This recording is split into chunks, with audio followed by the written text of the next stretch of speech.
Hello and welcome to Take the Lead Presents Virtual Happy Hour. We're glad you're here. I'm Gloria Feldt, co-founder and president of Take the Lead. We host virtual happy hours on the second Wednesday of each month at 6:30 p.m. Eastern Time. We interview women who take the lead in their own lives and careers. So you have 1 hour once a month to boost your career. It's a quick, easy, and fun way to learn what other smart, interesting role model women are up to too. Please tweet your questions to @TakeLeadWomen or type them into the chat box. We want to hear from you and we'll get those questions answered. Take the Lead's mission is nothing less than leadership gender parity by 2025. Visit www.taketheleadwomen.com to find training programs for yourself and your organization. You can also find mentoring, coaching, role model events, and great content to help you on your journey. That's www.taketheleadwomen.com. Now, make yourself comfortable. Grab a cocktail, a mocktail, tea, coffee, glass of water, whatever you like, and sit back for an inspiring virtual happy hour.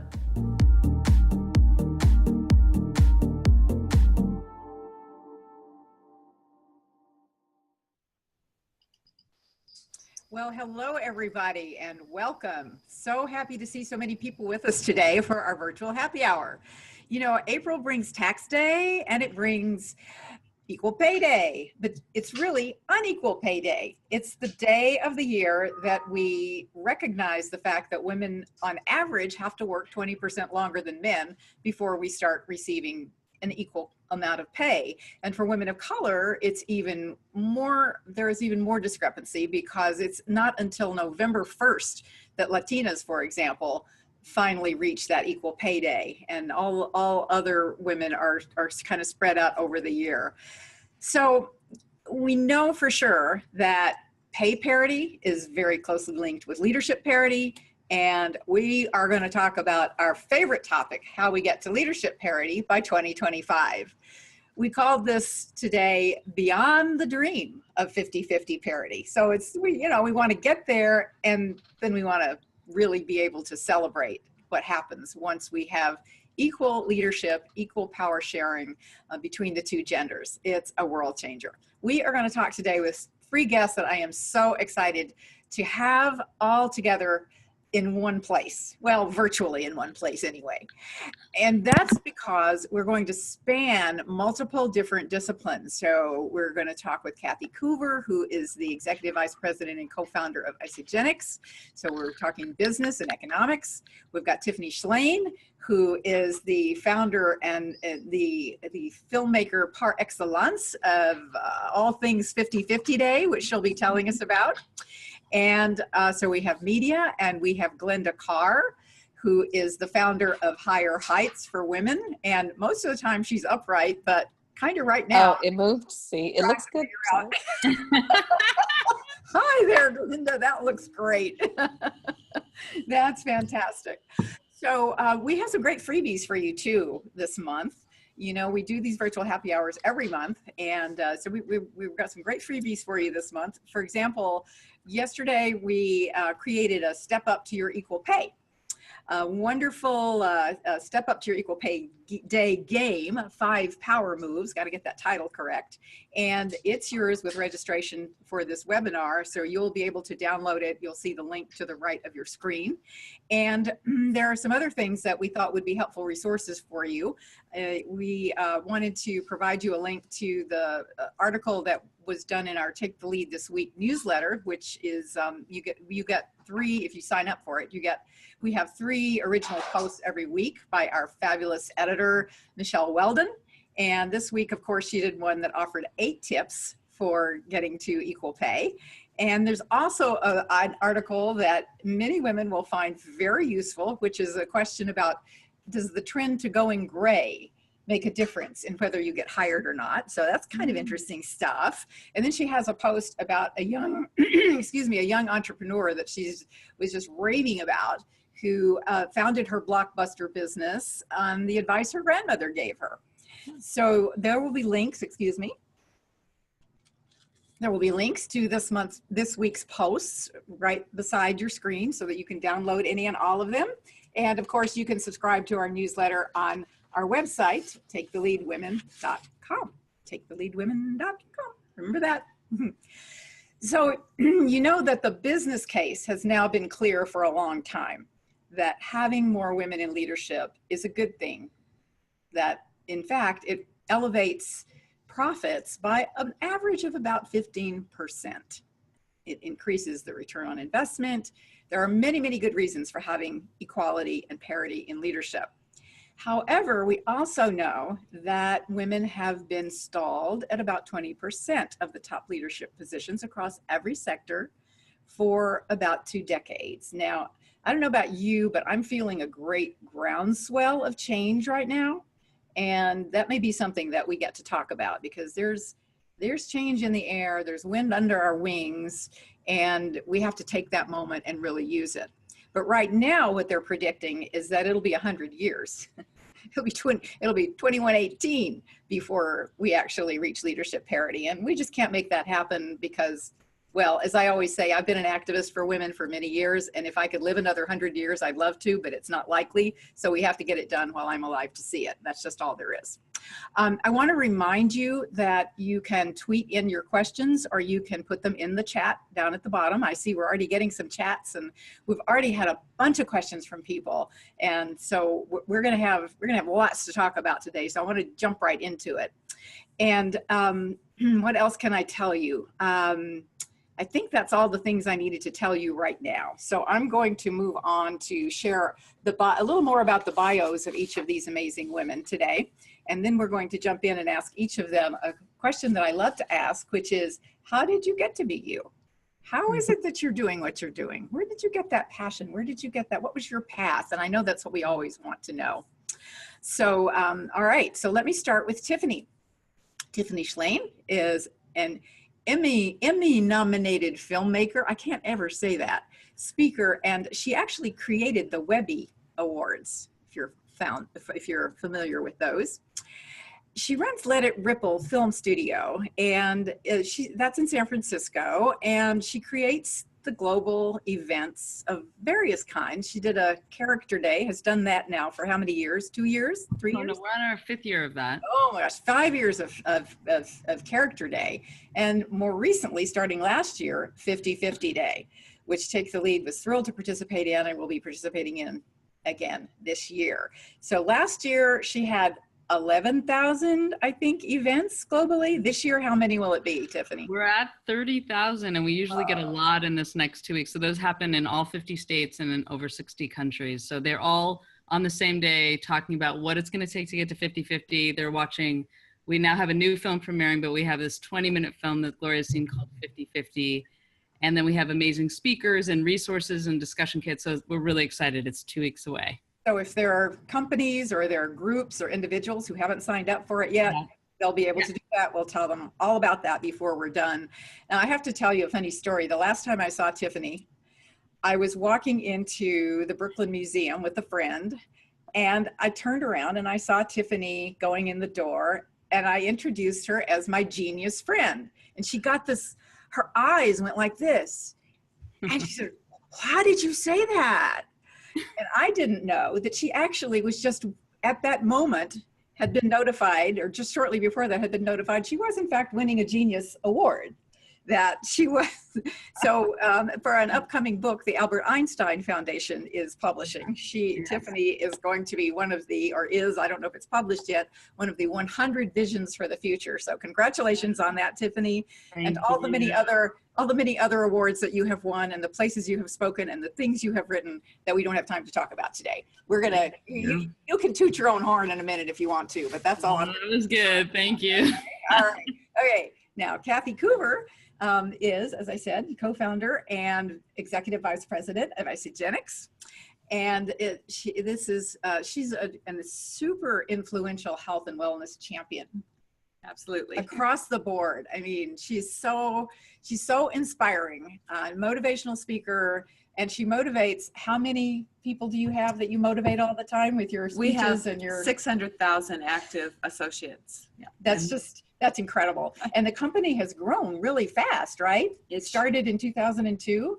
And we are just crossing the $6 billion cumulative mark on Monday. Wow. On Monday. Wow. It's hard to believe. Brava. That's astonishing. And that's just lives we're changing. That's what we think of the numbers. And you know, so you have a woman at the top of a very, very big and growing business here, which is incredible.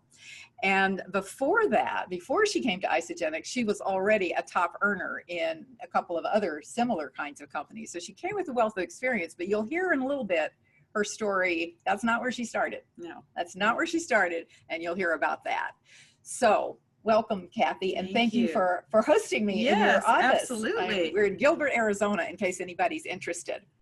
Okay, so our third guest is Glynda Carr. Hi, Glynda. Welcome. You are muted right now. You might want to take yourself off of mute so we can hear you.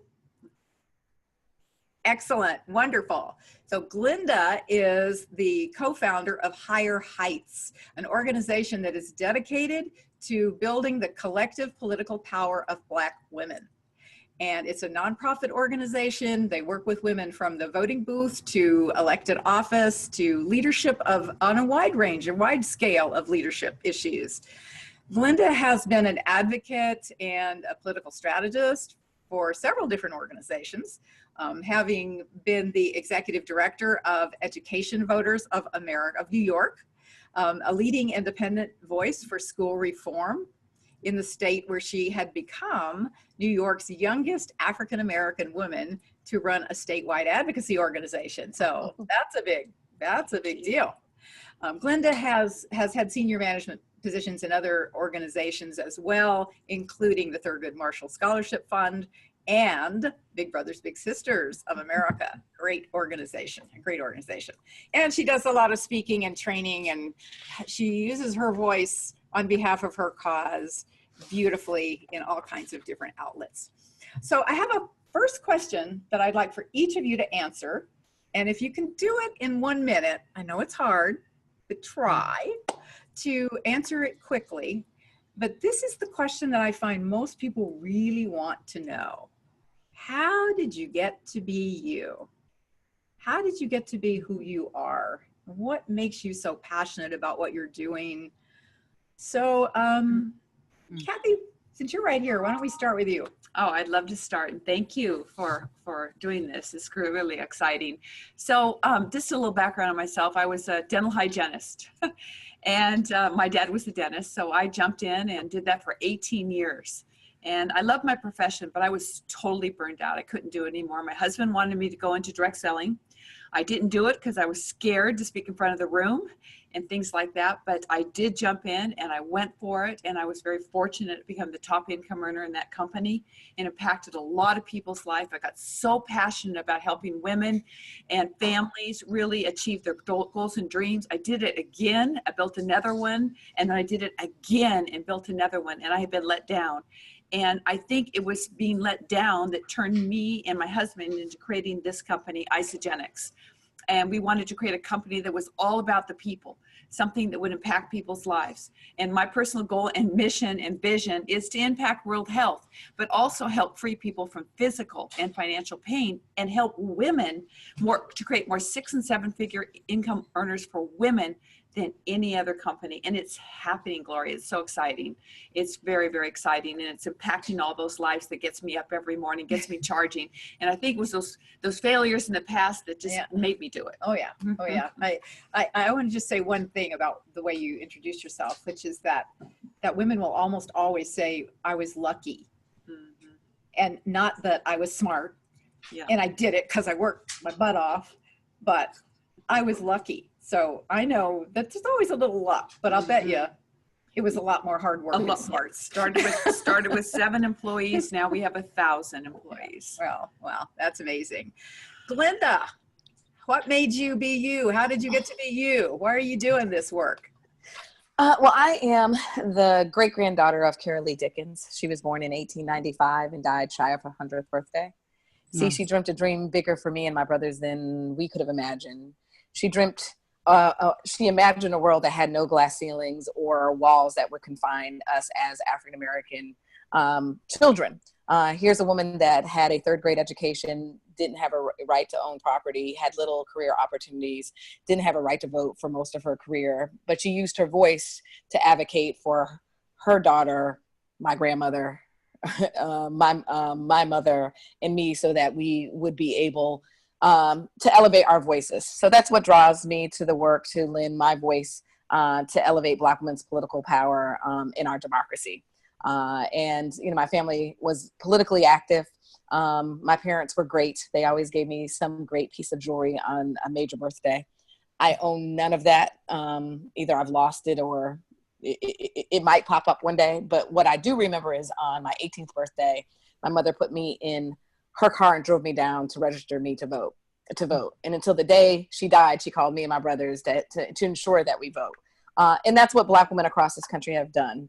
I know that Black women lead because of my great-grandmother. I know that Black women lead because Sojourner Truth stood in a room full of white women in Ohio saying, "Ain't I a woman?" I know Black women lead because Fannie Lou Hamer, civil rights activist, a regular day woman on a hot summer day, sat in back of a church and declared she was sick and tired of being sick and tired, and used her voice and her advocacy to register thousands of Black African Americans across the South in 1968. So that's what inspires me, the Black women that have come before me. It's the 50th anniversary of Shirley Chisholm's run and election to Congress, making her the first Black woman to ever serve in that body. And, you know, I'm sitting in our Brooklyn office. And what inspires me about her story is, again, an everyday Black woman like my grandmother, who wanted to make a difference in her community, ran for office. Her first office was in the New York State legislature, decided to run for Congress, and then ultimately stepped off the sidelines and ran and lent her voice in a presidential election. When she announced her candidacy for Congress, her slogan was "Unbought and Unbossed." And the lineage of Black women in this country feeling as though they're disenfranchised, yet and still the building blocks to the winning coalition of our democracy in the 21st century, is what inspires me to engage in and inspire and mobilize Black women across this country to ensure our voices, votes, and leadership matter. Thank you, Glynda. Very, very inspiring. Tiffany, I'm trying to figure out how to answer this in like a minute. How did you get to be you, and where'd you get that hat? Hats, I love wearing hats. That's like a whole other 1 minute that I don't have. But okay, I'm going to answer this in a different way than I've answered it, but I think in light of the group. So I grew up with a mom who went back to school to get her PhD when I was 8, and she wrote a dissertation on successful women and their female mentors. And she did it because she had no mentors. She put herself through college. She felt like she had no mentors, so she wondered what that was like to have a mentor, and spent 7 years working on it. So I grew up with that on one side of me. I should tell you, my parents had a very big divorce, so it wasn't like we were together in this two-sided thing, but my mother was writing that, and my father was a surgeon, and he was writing a book. He wrote many books, but one of his books was, his big question was, why was it that women were worshipped in society? Why was it a goddess culture? And what was the event that kept happening all throughout the world that turned the goddesses into gods? What was that event? So that was his big question. He wrote a book called The Alphabet versus the Goddess, the conflict between word and image. So I have these two parents who were exploring power and gender and from these very different lenses. And so, you know, I've had a very circuitous career in technology and as a filmmaker, but one of the first films I made was called Life, Liberty, and the Pursuit of Happiness. It was for Planned Parenthood. It was because I grew up hearing stories about my father saving women from unsafe abortions. And I felt when I was running the Webbies and doing quite well in my career that I wanted to give back. And the first thing that the younger Bush did is he took away international family planning funding. It really pissed me off. I was running the Webbies. I approached Planned Parenthood. I'm like, I need to make a film for you for men and women that will speak to men and women about reproductive choice and the importance of it. And that film got into Sundance and lit this light bulb in me that I had to sell the Webby Awards and combine my love of filmmaking, activism, and the web together. So that began my journey of doing these global events that have a film at the center with lots of activism around them. So that was, I've never told that version of why I'm me, but it feels like the right version. That's why I'm doing my work. It's the real raw truth there. That's But it. it's a lot. As I get older, you just look to the fertile soil you grew up in and how that shaped you. Right. So true. Well, I'm going to ask you to go ahead and tell us more about 50/50 Day. And the reason is we have got so many questions from people that I want to just ask one more question of each of you, and then I'm going to jump right into all the questions that are coming in. So, but I want to make sure that we do give you a chance to really talk about 50/50 Day and what's happening with it. Yeah, so it's free. It takes 2 minutes to sign up. You can sign up as part of your company, your school. You can invite friends over. And you go out to 50-50day.org, you sign up, and actually tomorrow is the deadline to get your free discussion kits and posters get sent to you. And then on April 26th, it's a very exciting day. We have amazing speakers. I can't tell you who, but they're so good.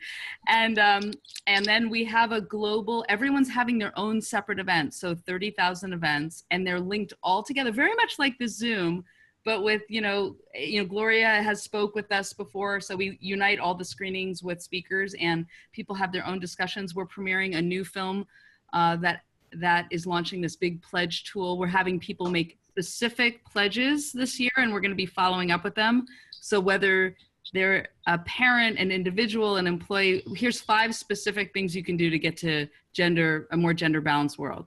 So I encourage everyone listening to sign up. It's very accessible to men. I should also say this is not called Women's 50/50 Day. It's 50/50 Day because we believe we really have to create a space to invite men and expose them to why they should want this, unleash all the research on why we need women politicians, why we need more women in business, let them understand that it's for their benefit too. And so this is a really accessible day. Most of our screenings, we require that it's half men or half boys. So we have, the one last thing I'll say that was really exciting is the superintendent of all California public schools sent out an email encouraging every public school in California to participate. Wow. So because we have to start this conversation young. So we have the discussion cards are for K through 12, they're for college, they're for companies, they're for homes. And we really want to create a space to have a robust conversation about getting to 50/50, all genders, all races, all issues.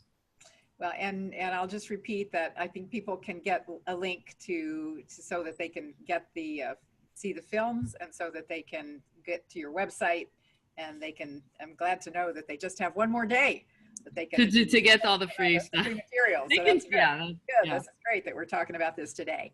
So Glynda, you've worked in education and you've worked in politics. Where do you think the biggest change can be made? How do you think the biggest change can be made for women to get closer to leadership parity? Is it education? Is it politics? Is it business? What is it? I think it is about us reshaping the face of political leadership in this country. Part of the problem of our public education system not educating every child across this country is a political problem. We know how to educate absolutely everybody. I went to an amazing public school in Connecticut that was I was in, it was dominantly a white institution. So the notion that public schools are failing kids, they're failing a population of children. It is children of color. It is low-income children. It is low-income children in urban areas and low-income children in rural areas. So it's a political problem. So that being said, what do we need to do? I believe that our government makes better decisions when our decision-making tables are diverse. And women are underrepresented in political leadership, and women of color in particular are severely underrepresented in our elected office. We look at work solely in a Black woman's lens. Higher Heights is, building the collective political power of Black women to help them vote, run, and lead. That being said, the 23 million Black women in this country are severely underrepresented and underserved. We publish a report every year with the Center for American Women in Politics that talks about this year it's called the Chisholm Effect, Black women in American politics. And for us to develop a blueprint on expanding the number of Black women in elected office, we have to know where we've been, where we are, and determine how do we create a pathway or a blueprint forward. So if you woke up on November 9th in 2016 and we thought that we were going to break the ultimate glass ceiling by electing the first the first woman as president, and woke up a tad disappointed on November 9th, the narrative obviously was that we didn't smash that glass ceiling. When I woke up, I was in Cleveland, Ohio, where we were running a program. A secondary narrative that didn't push out in the broader, doomsday messaging for some was that Black women actually led at the polls and on the ballot. 94% of Black women voted to move this country forward. But we also elected the largest number of women of color serving in Congress, including the largest number of Black women serving in Congress, sending the second Black woman to serve in the U.S. Senate. We elected the largest number of Black women serving in state legislature, including sending the first Black woman to serve in the Kentucky legislature in 20 years. So we celebrate those gains. They've been recent gains, but Black women are, like our counterparts, not encouraged to run for office. And our research actually points to that Black women are actively discouraged from running for office. So our work is building a national network of Black women and our allies to create the environment to inspire Black women to step off the sidelines and expand their political leadership. And that may be expanding their political leadership at the voting booth. Like when you engage and organize a Black woman voter, she doesn't go to the polls alone. She brings her house, her block, her church, her sorority. And then it's inspiring them to move up the leadership, the steps of engagement from voter to advocate. Democracy doesn't begin and end on election day. In fact, it begins. So ensuring that our voices are heard by talking to our elected officials. So for us, if we really want to build economically stable, healthy communities across this country, that for Black women, it is ensuring that we change the face and the voice of the leadership, political leadership in this country. All right, there's a lot of passion behind that. Whoa, I'm feeling it here on the other side of the screen. It's like, yeah, we can feel it. We can feel you really well here. So I'm going to switch gears just a little bit because last year, or I think it was last year, I had the opportunity to create an online version of the training that Take the Lead does. And of course, I always forget this. I forgot to tell everybody to go to our website to look at the training opportunities that we have, both for companies and for individuals. So remember that, taketheleadwomen.com. But last year, I had the opportunity to create an online course, an online certificate course that I do for women in medical sales. And in the process of doing that, I had the opportunity to learn a lot about sales as a career for women.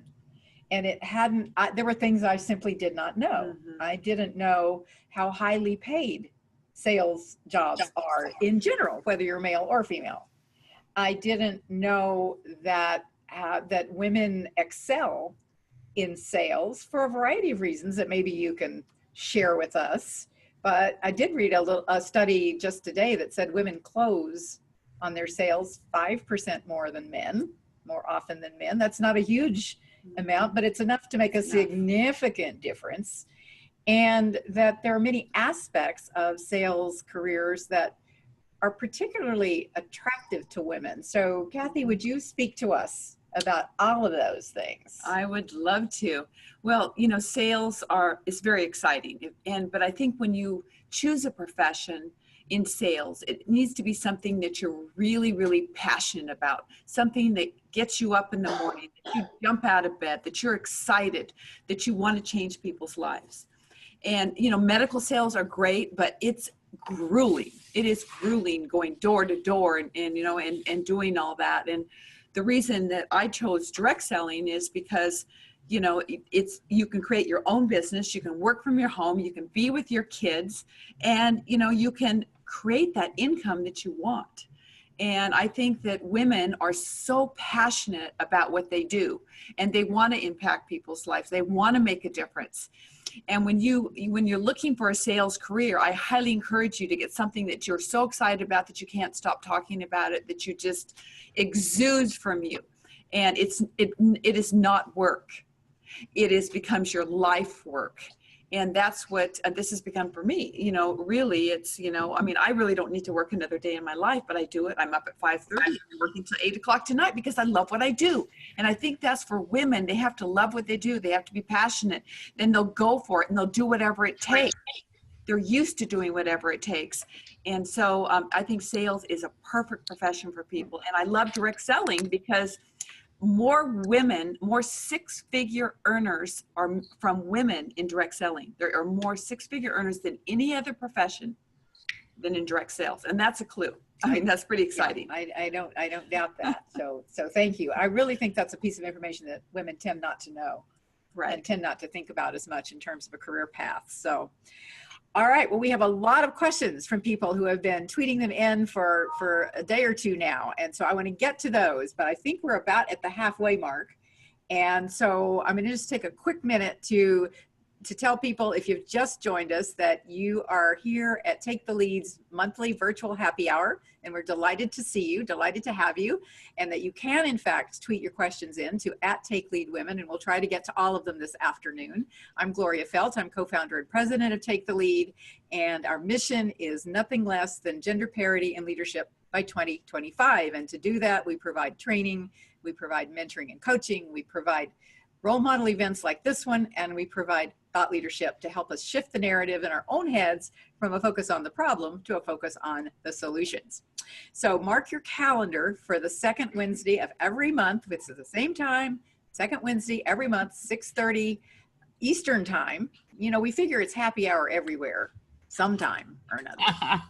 So, missing my drink. Yeah, that's right. And, you know, if you sign up for it and you can't watch it at that time, we always send you the link afterwards. So you can feel free to go ahead and do that. I'm also excited about our May virtual happy hour, in which we're going to be highlighting our 50 Women Can Change the World programs. And we're going to have several of our Take the Lead leadership ambassadors who are doing the training on the front lines here to talk with you about what they're doing in different fields like HR and healthcare and tech and journalism and finance and nonprofits and you name it. So we'll be media and entertainment going on right now in Los Angeles. So we'll be focusing on that in May. So put that on your calendar, please. Okay. All right. I probably forgot something. I always do. You know, this is what I'm doing. All right. So Susan in New York asks, how can midlifers create opportunities for engagement with millennials and other younger generations? Communicating and collaborating, harnessing collective wisdom for greater impact, and contributions going forward, such as redefining mentorship and creating platform for future generations. Whew, that was a big question. Who wants to answer that one? Who wants to take that one? Who has thoughts about intergenerational communication? And well, I just went to this great conference gathering, and the whole panel, my favorite panel, was on the importance of intergenerational friendships. And, you know, I think we talk a lot about mentorships for 50/50 Day and what does it mean to be a mentor. And my big thing is that, you know, everyone can be a mentor to someone. So my third grader is a mentor to her kindergartner in school. And I know that it's such a sweet example that they do that, but if everyone, suddenly the world becomes filled with mentors if you remember that it's in both directions and to the side.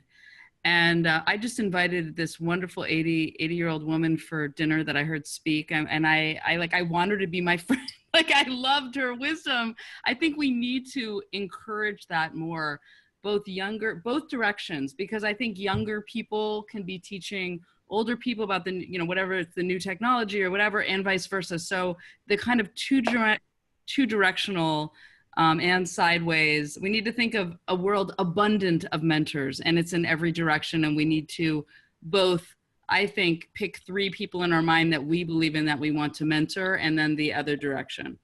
Those are my thoughts on that. That's a great answer. And it's, I'm going to just add to that it doesn't have to be something that happens every day, that sometimes you're a mentor for a particular situation for someone. That's a great point. Solve a problem. And you can always be there to help. So thank you. Can I say one more thing about mentors that's a little pet peeve, is when people I don't know come up to me after a talk and say, will you be my mentor? And I'm like, I don't know you. And that people need to remember that the word mentor I think they need to switch it in their mind to be relationship, because you would never ask someone you don't know. Like, you have to build a relationship in order for that person to be a mentor. And that takes time, and it takes both ways. So I think just all the people listening, you never want to just go up to someone you don't know that you admire and ask to be your mentor, because you need to build the relationship, and they will become your mentor if it's a good relationship. Right. And do you mind, I'm going to jump in because this is just a good connecting point to my relationship with Gloria. So a couple of things. I think it also, when you talk about intergenerational, as we are invited into rooms, we should remember to try to bring somebody else into the room with us, and being very purposeful about who we're bringing into that room. One based on age diversity and race and ethnicity. If you're saying you're in a room of a bunch of old white men or all white women, talking about how do we diversify that. For me, from a mentorship perspective, I continue to engage mentors. I am a middle-aged woman. But I early on, probably now, Gloria, 10, 15 years ago, well, at least 10, developed a kitchen cabinet for myself. So, it is said that President Andrew Jackson's informal advisors that were called the kitchen cabinet were actually more influential than the actual cabinet during his administration. So if you don't have a kitchen cabinet, you should consider, developing a list of mentors and sponsors that you trust, that are places you can bounce ideas off and confide in, and they should all be diverse, right? You don't want a bunch of yes people sitting around your kitchen cabinet saying, yes, you can do this, but being very critical. So in 2010, after the midterm elections, then trying to figure out my next steps, I kind of convened some informal conversations with my kitchen cabinet, and with my co-founder, Kim Peeler-Allen, and I, thinking about starting an organization like Higher Heights, kind of convened some of our advisors. And Gloria was one. We sat in a tea shop by Carnegie Hall and shared our vision and idea. And she was frank about her thoughts on our approach, but it was also very encouraging. So I think it's a perfect example. We don't talk often, but she's always there as one of our, I was the biggest cheerleaders and biggest advisors when needed. Thank you. Thank you. Thank you so much. Thank you. I appreciate that. It's really sweet. So that actually leads into the next question. And by the way, I want to give a big shout out to all of the Isagenix folks who have joined us today. This may be your first experience with Take the Lead, and I hope it will just be the first of many. So welcome. We're delighted that you are here. But this is from Michelle in San Francisco, who is with Isagenix. And she wants to know, this is kind of related to the mentoring question, how do we best communicate to our daughters that the current state of affairs need to change when she will be surrounded by people from time to time that are not supportive of her goals and dreams? How can we prepare that generation? Yeah, I think, like communication with your children is essential. I have raised a son that's 30 years old, and I think being a good role model, never overreacting to them, and just believing in them and pouring love into them and supporting them is so important. And I think too, when you're talking about the younger generation, it's always being a great role model. It's important that we stand up and we're a great role model, because I really believe that the millennials too are going to change our world. And they are sick of the status quo. I mean, they are totally wanting everything sustainable. And, your children are looking at you, and, everyone else is looking at you as a role model. So I think always holding ourselves up. And sometimes we have to bite our tongues a little bit sometimes and just listen and know it's a different generation, and pour belief into them and show them what's possible, and really love them for what they are and show them the way. I love working with millennials, because their energy, their enthusiasm, their passion, it keeps me up. I'm a senior citizen. And so they keep me young. They really do. So it's exciting. I think we need to listen to them. We need to listen to their needs, because I truly believe that they're tired of watching their parents be unhappy, and they're looking for a new way. Yeah.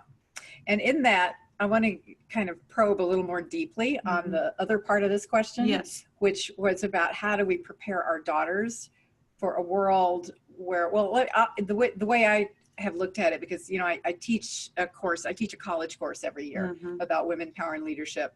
And what I see often happening is that girls and women now have been socialized to at least believe they can do anything. And then sometimes they get into the actual workforce and they encounter biases and they encounter things that are negative toward them that they were not prepared for. So how do we prepare young women for that? Well, I think it's being honest and open with them and telling them that they have to gain the respect and that success takes time and that communication is everything with people. And, you know, I watch the young people get jobs and they start at 40,000, you know, a year. I don't know how they do it, but they seem to survive. But it's really pouring that belief in them that anything's possible. My father poured belief in me when I was young that you can do anything you want. You know, you just have to keep going for it and do whatever it takes and keep believing and really focusing on your why. So I think making children realize that the possibilities that are out there for them and that it does take time and they have to be patient. You know, one thought on that is that the whole Me Too movement had me have some conversations with my teenage daughter that I don't know when I would have had them, but I thought it opened a great opportunity for me to share some stories I had blocked completely, and to kind of speaking to what you're saying, whereas as empowering as it is in our home and what she thinks she can do, you very well might find yourself in a situation like you're hearing all throughout the news, and you need to be prepared for that. And you know, I shared with her, I thought I was going to be strong in that situation. I didn't quite know what to do as a 22-year-old or 23-year-old. You think you know what to do. And so I felt like that really opened up a lot of conversations with my daughters, my older daughter. Yeah, thank you. Thank you. Those are tough because we want young women to believe, right, feel that they can do anything or be anything, Right. And at the same time to prepare them for a situation that could happen and what to do and what to say. Right, and right. Yeah. So cool. So, you know, this is one of the more interesting questions that we have received. I don't know exactly what's behind it. So I'm just going to ask each of you to maybe share what your answer would be in brief. And this is from Bolar in Mongolia. And I just want to say that this is one of the really cool things about doing anything that's available to people around the world, like this kind of an online, you know, the technology isn't always perfect. Stuff doesn't always work perfectly, but you reach people you never imagine. Absolutely. So I don't know anything about Bolar, but she's except that she's a mining supervisor. Very interesting, non-traditional position for a woman. Her question is, do we have to control our emotions? That's a great question. Yeah, and so think about that a second. And well, you know, I think that we all have wall-kicking moments, and that's normal. And it is. What did you call it? A wall-kicking? Wall-kicking moments. Wall-kicking. We all have them. And sometimes, you know, I have them all the time. And I just go out and kind of get my frustration out. Then I come back and I center myself. And then I say, what am I grateful for? I'm grateful for this. I'm grateful for that. And it just resets me so much that emotion goes away. If it was something that somebody got me upset, it resets me that way. And I push it off because I have a lot of things that come at me all the time. So I have to I do my gratitudes every morning. It puts me in a great state, gets my emotions high, gets me empowered. And I think we all need to do that. And we forget to do that because we're going to have things that happen and we have to be able to control our emotions and really sit back and think about it. And a lot of times people will ask you a question and you're really emotional about it. And I'll say sometimes, well, let me just think on that. Because sometimes we come across real quickly and we say the wrong things and we wish we hadn't said it. So sometimes you take a deep breath and you think about it and then you make the response. Right. So Glynda, what are your thoughts about a woman who is in a non-traditional role for a woman? We don't know whether she's the same ethnicity as she's working among in Mongolia, but what are the subtleties and not so subtleties that might be behind a question like, do we have to control our emotions? What have women been told if they're working in a particularly all male environment, and how does that impact them? And then what's the right response for a woman in that situation? Any thoughts? Yeah, I think I'm going to approach it two ways. Because one is she's looking for obviously practical advice. Right. But I also think there's a macro conversation we can have on this as well. So one, I think, you know, I'm all about being very tempered and using your emotions in a way to advance your personal agenda, right? And being very cognizant of how you're using it to convey a message. So I'm always about stepping back and determining, you know, what are your goals and how do you use that and use your voice and your temperament in a way that will achieve those goals. Macro, I think there is, you know, at Higher Heights, we're spending a lot of time around how do you create the environment for women, particularly Black women, to lead. And a lot of this is debunking myths around women as leaders. And oftentimes when we talk about women as leaders, our emotions have to come into play around our ability to lead. And then in particular, when you look at people's perceptions of women's leadership, there are nuances around culture. You know, the perceived, you know, women are aggressive, and that's a negative. When a man is aggressive in leadership, that's he's being assertive and purposeful in his drive.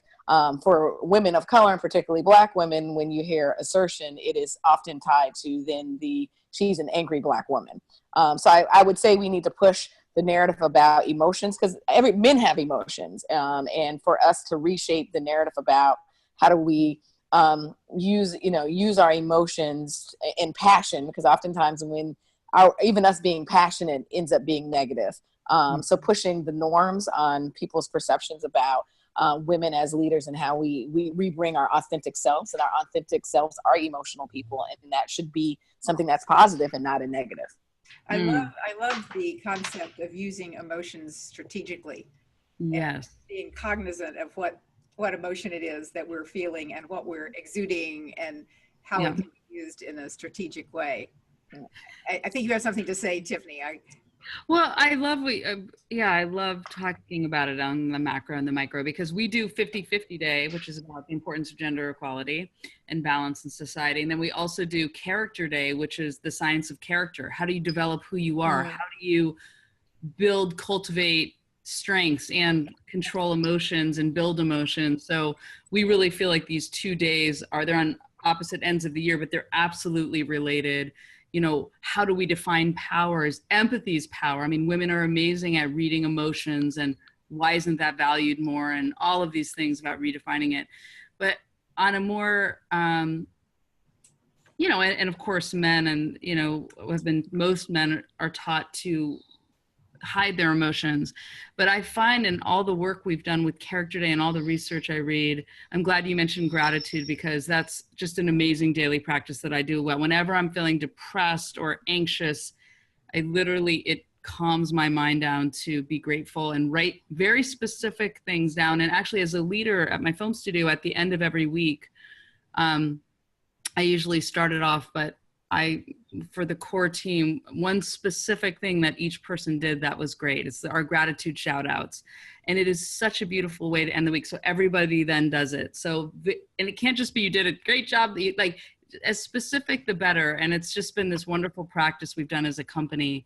But going back to being a leader, when I was younger and I was running the Webby Awards, I thought as a leader, I should not ever share if I was nervous about something or if something wasn't going right. And as I've gotten older and understood it's my strength to share my vulnerability and to also share, like, a sponsor fell through, this happened, this is real, we're all in this together, that I think it's been better for the team. So the more not in a way, you know, I always believe things are going to work out and we just need to work really hard, but I think I'm more honest as I'm older. And then the other thing I'll say, as a film director, you know, I'm all for collaborating, but there's a certain point where, like, I'm directing this movie or this is the way I want it to be.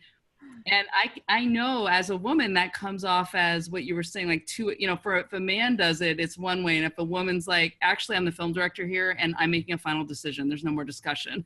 And it's an interesting moment because as a woman, just our whole society, how that comes across. And, I've plenty of sets where I'm the only woman and they're all male crew and navigating that. So, but I do think times are changing.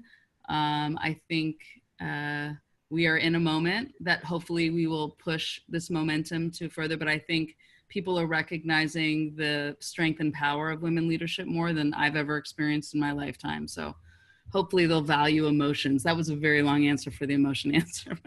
But I think with each answer, we've gone deeper and deeper, and it was a little short question, but it really had a lot of meaning behind it. And it is one of those, we do a workshop at Take the Lead that we call Gender Bilingual Communication. That's a great title.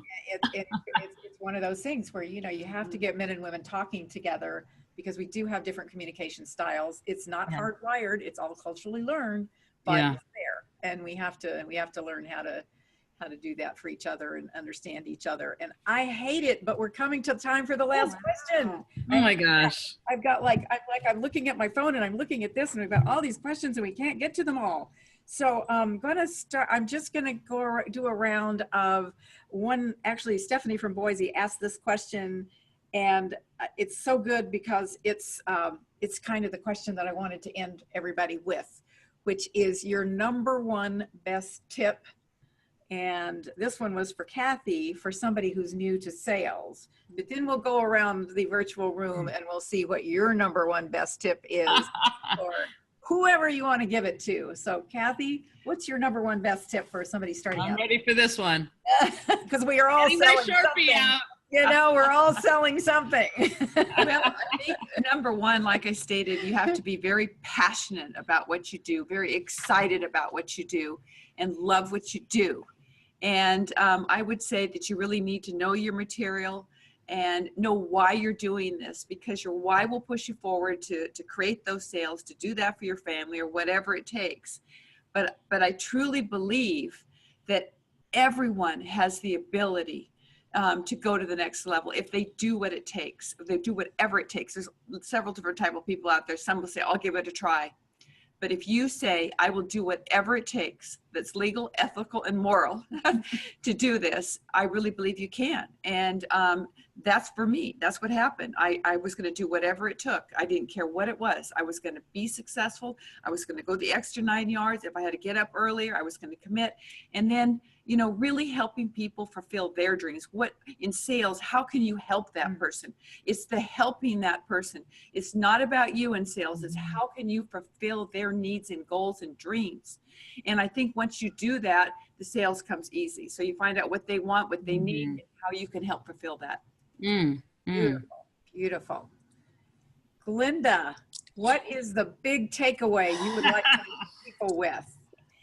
So I recently went through a process at a leadership summit, and it was identifying something that you felt could be holding you back personally or professionally. And once you kind of honed in on what you thought that was, we spent some time creating affirmations. And so my affirmation for this year is stepping into and receiving my light, right? So I think as women in this moment, we tend to self-doubt. We talk about, the imposter syndrome. So one, really stepping into and owning that leadership right now, and work to be prepared for the moment. Surround yourself with the individuals that can catapult you to that moment, and then take that bold step to step into that light, so that you can shine as a leader. Can I just ask you one question about that? You ever tried to do that and you couldn't, it didn't work? And what did you do about it? Which one is stepping into it? Stepping into that light, whatever it might be.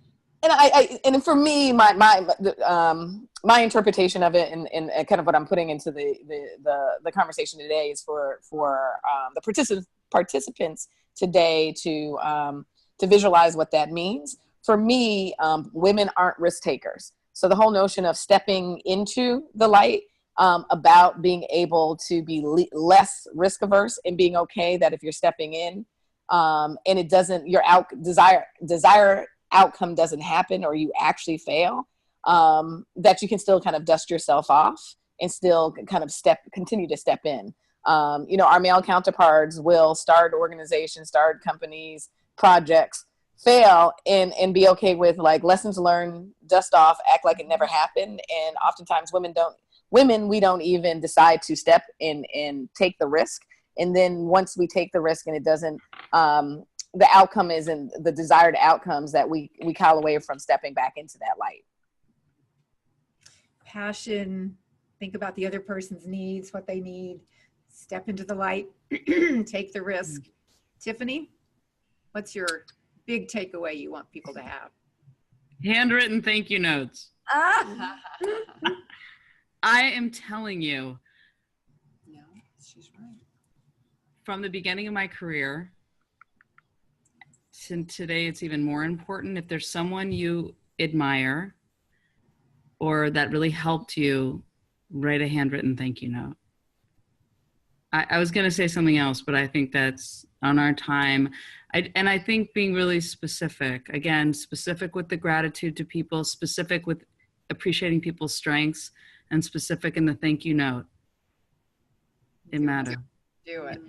Somebody named Denise just put in the chat box, yes, yes, yes, handwritten notes. I can't tell you, I have done like where I'm doing a slew of interviews and there's that one note, I'm like, that was special extra attention that person wrote and stamped and sent to me. I just think, I think that goes a long way in this world. So and I actually have kept probably every handwritten thank you note I've ever received. too. I just got chills. Exactly. Me too. Yeah. So I'm going to go home and I'm going to now do a handwritten thank you note instead of the email I was planning to do. The pressure, Tiffany, put it. Yes. You don't have to do that for us. You sent us an email because you're a busy woman, but I'm telling you, I think you guys know what I'm talking about when you do not need to do it for this situation. No, it's also that acknowledgement of the humanity of the other person. And I think that is a thread that goes through all of what each of you has said, and there couldn't be a better tip. So I'm going to end with your last question for all of you with one thing we always like to ask people, which is, what is your go-to quote or song that keeps you pumped up? Oh Wow. Wait, I have to get it. Wait.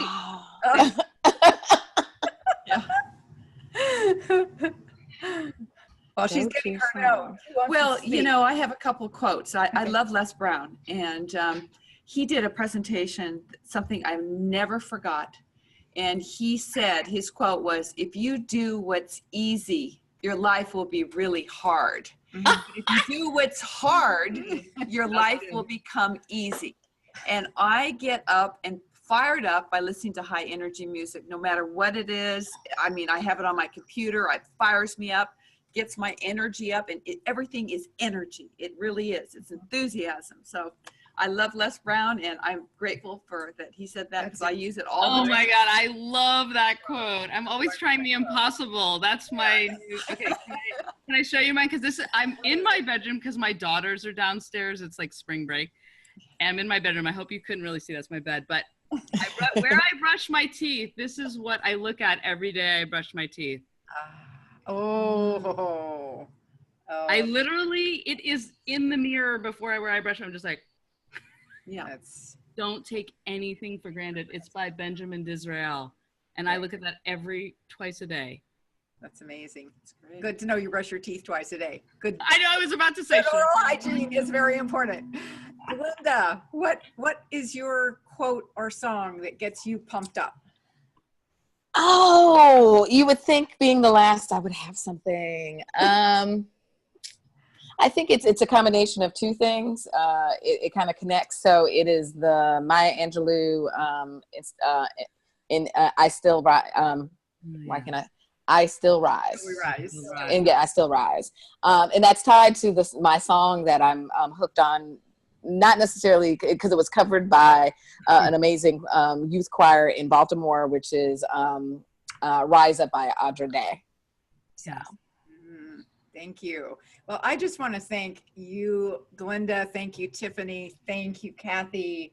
What an amazing conversation. This was just fabulous. I hope that everybody who joined us I know that everybody who joined us has gotten some great ideas, great thoughts, great inspiration from each of you. And thank you all for joining us today. We had a really big crowd, so I know that people were really excited to see and hear from all of you. And it is my opportunity now to announce the winner of this month's special giveaway, which is, drum roll please.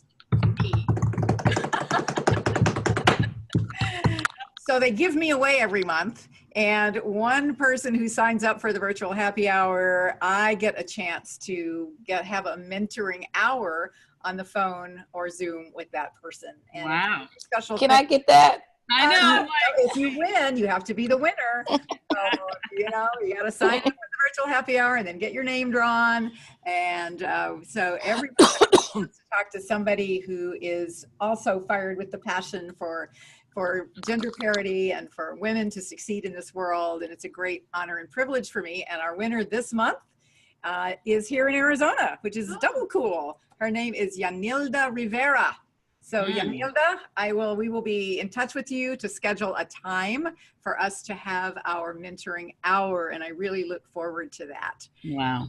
Thank you all again for being with us this month. And remember to mark your calendars. May 9th will be our May virtual happy hour when we will talk about how 50 women can change the world. Are you one of them? We're going to find out. Okay. Thanks so much.